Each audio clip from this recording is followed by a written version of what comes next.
Today we're really diving deep into Nancy Pelosi's The Art of Power. And, Oh, we know her as a political powerhouse, right.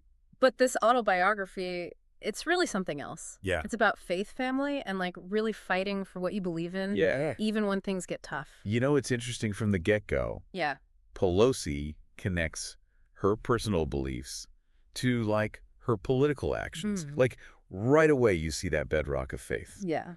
specifically Catholicism. Yeah. And it really informs her worldview. Mm. And as a result, her approach to leadership. Yeah, it's right there in the book. Yeah. This idea of a spark of divinity in everyone. Yeah. She even has this beautiful image she shares from a Hebrew scholar about Oh, hundreds of angels preceding each of us wow. because of that inherent worth in us. Yeah. It's such a powerful image. It is. And it's not just symbolic for her. No. She connects it directly to why she felt a call to public service. Mm.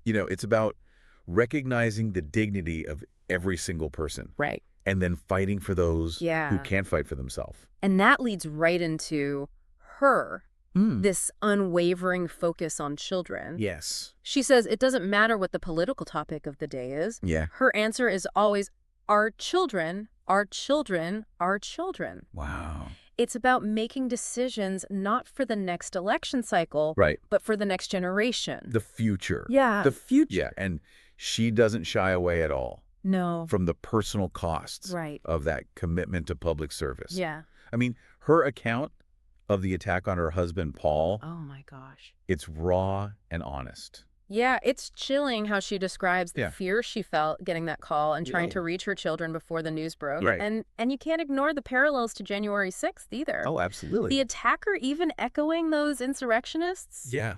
asking, where's Nancy? What's often overlooked? What's that? In all of that, amidst the horror, Yeah. was the attacker's goal Mhm. to break Paul's kneecaps Oh, my God. and to force Nancy to be wheeled into Congress. Oh, wow. This wasn't just violence. It was Mhm. calculated to Yeah. incapacitate her, to use her husband's suffering as a political weapon against her. That's a terrifying thought. Yeah. And it makes you realize the dangers Yeah. that people in public life face. Absolutely. Especially women. Yes. And then on top of that, Yeah. there's the media frenzy, Oh, my gosh, yeah. the nonstop scrutiny. Right. She even talks about how some family members Yeah.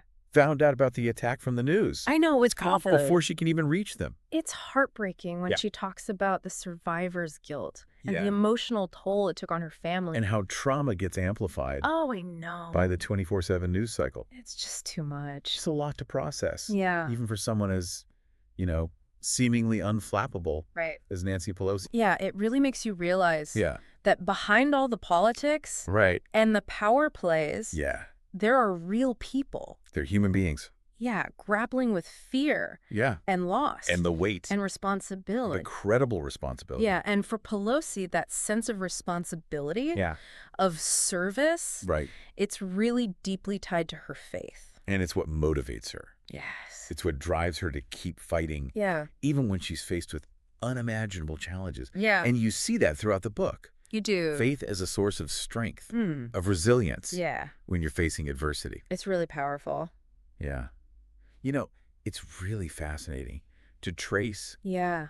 Pelosi's journey to becoming the first female Speaker of the House. Absolutely. This wasn't just Right. about climbing the political ladder or anything. Yeah. It's about changing what power looks like. And she did it so strategically, Yeah. building those relationships, championing diversity within the Democratic caucus. Absolutely. She understood that representation wasn't just optics, but that it makes for better decisions. Right. It makes democracy stronger by bringing in more voices. Totally. And you really see that strategic thinking Yeah. in how she interacted Yeah. with different presidents. Oh, absolutely. From Bush to Obama to Trump. Yeah. I mean, her observations give us a really I know. unique look into how power works Yeah. at the highest level. And talk about contrasts. Oh, my God. Her warm relationship with the Bush family Yeah. versus the deep distrust she had for Trump. Totally different. She even writes, in Congress, we joke that there must be something in the air ducts inside the White House. You know that line.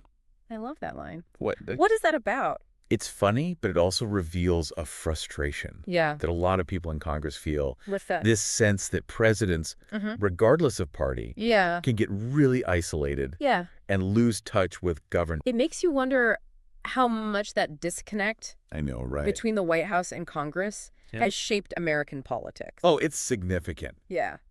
And Pelosi doesn't shy away from it at all. Right. She talks about how frustrating it is when presidents sideline the House and favor the Senate, or how White House staff are out of touch with what it's actually like to be in Congress day to day. Like that story she tells Okay. about Obama's team being totally caught off guard by the backlash that Democrats were getting for supporting the Recovery Act. Wow. They had no idea how bad certain outlets were hammering them. Talk about being in a bubble. Right. But going back to Trump, Okay.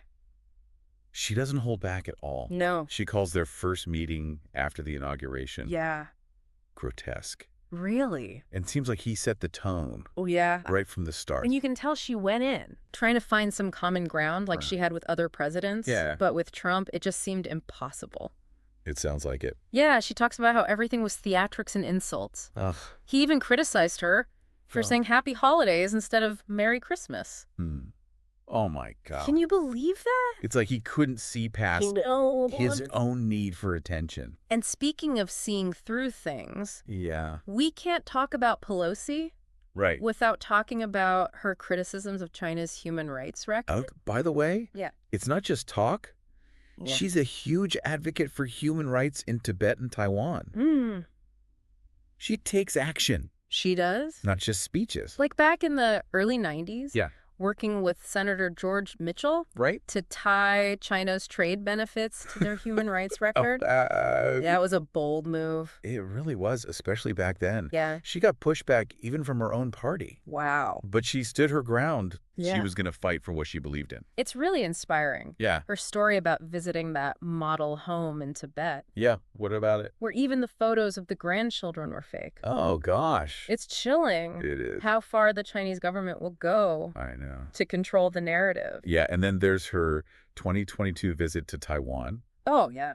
the first by a House Speaker in 25 years. Huge. Just a really powerful statement of support for their democracy, Yeah. knowing it would get a reaction from China. And what a reaction. I bet. She talks about thousands lining the streets to welcome her. Wow. And the tallest building in the city was lit up with the letters USA.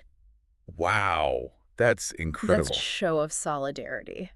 You know, it really shows What? Pelosi's understanding of symbolism, of taking strategic action on the world stage. Right. It's bigger than just us. Right. Standing up for democracy Yeah. is a global responsibility. And speaking of responsibility, Pelosi's book really goes into some of the most intense moments in history, moments that tested her leadership, Absolutely. and the fabric of American democracy itself. It's one thing to read about these events in a history book, I know, right? but to experience them through her eyes, to really feel the weight of her decisions, it's different. it's remarkable. Now, like, take 9/11. Oh, gosh. She doesn't just describe it. Right. She puts you right there in the room with her, Yeah. watching it happen on live TV. You can feel that disbelief, Right? that dawning realization Yeah. that this was a deliberate attack. It's palpable. And then in the middle of all that chaos, Yeah. she had to lead. Right. She had to project strength Yeah. for a nation that was reeling. You know, it really shows the immense pressure leaders face Oh, yeah. during these crises. Oh, sure. But what I find even more interesting What's that? is how she balances those personal experiences Right. with this critical analysis of the government's response. Especially with the Iraq War. Yeah. What about it? She's very clear that Congress should have declared war. And she's really skeptical about the intelligence that was used to justify the invasion. You really see her strategic mind at work there. You do? She wasn't just against the war itself. Right. She was pointing out the problems Right. with how intelligence was being gathered. Right. Which became a huge issue later. Absolutely. And then you've got the 2008 financial crisis. Oh, man. A whole other battle Right. fought in the boardrooms. Yeah. It's like a political thriller. I know. All those late night meetings, Right. trying to prevent a total meltdown. And you know what I like? What's that? She doesn't let Wall Street off the hook.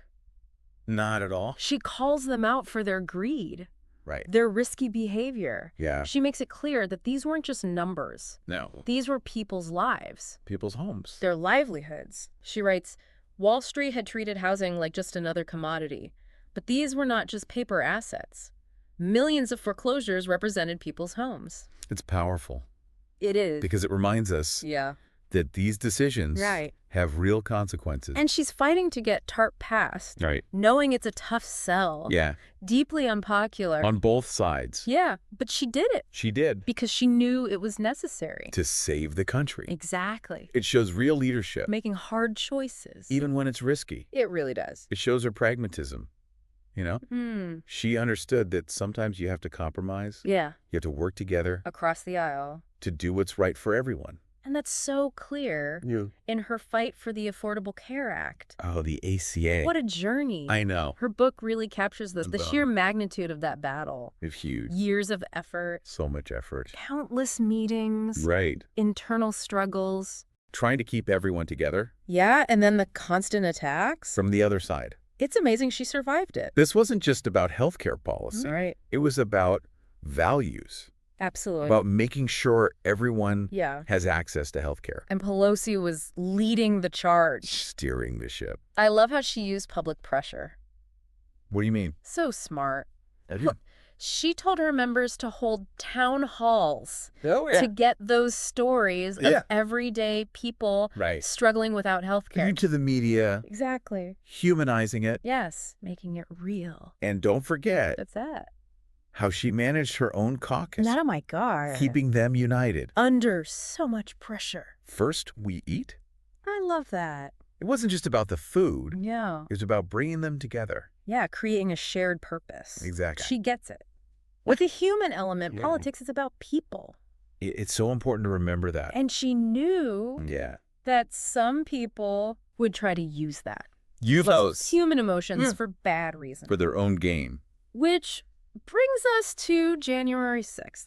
Oh, gosh. It's a chilling way to end the book. How so? You can feel the weight of that day as she's writing. The chaos, the fear. Right. Realizing this wasn't just a protest. This was different. This was an attack on democracy. I get chills just thinking about it. When she talks about calling General Milley, needing to know that the military wouldn't follow Trump's orders if they were illegal. Or crazy, as she put it. It's scary. It really is. It makes you realize how much fear there was. Absolutely. Around Trump's actions. But through it all, Yeah. She stayed strong. Pelosi never wavered.